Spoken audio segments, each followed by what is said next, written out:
Meeting with Israeli Prime Minister Benjamin Netanyahu at the White House, President Trump was in a mood to vent about the just concluded Russia probe. I will tell you, I love this country. I love this country as much as I can love anything. My family, my country, my God. But what they did, it was a false narrative. It was a terrible thing. We can never let this happen to another president again. Despite his irritation, Trump will likely be taking some victory laps this week after the special counsel investigation led by Robert Mueller found no evidence of collusion between Russia and the 2016 Trump campaign, including the president himself. But Mueller was less conclusive about whether the president had engaged in obstruction of justice. Attorney General William Barr decided there was insufficient evidence to proceed on that charge, but he also cited Mueller's conclusion that did not exonerate Trump on the obstruction issue. Trump allies were in attack mode, targeting the news media on Monday, including White House spokeswoman Sarah Sanders. It's not just that they reported and spread a slanderous, malicious lie, but they hoped for the takedown of the President of the United States.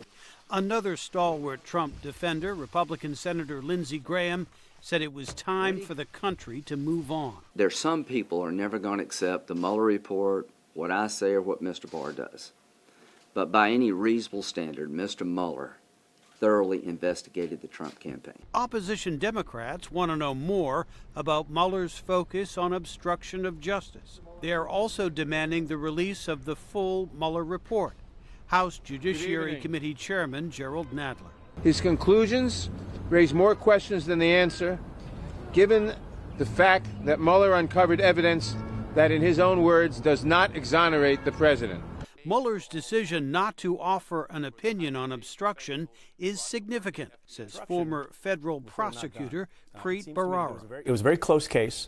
Bob Mueller decided not to make a determination about whether or not a charge could be brought, and you only do that if there's substantial evidence of obstruction. The lingering questions about presidential obstruction could also become a 2020 campaign issue for Democratic contenders like Senator Bernie Sanders.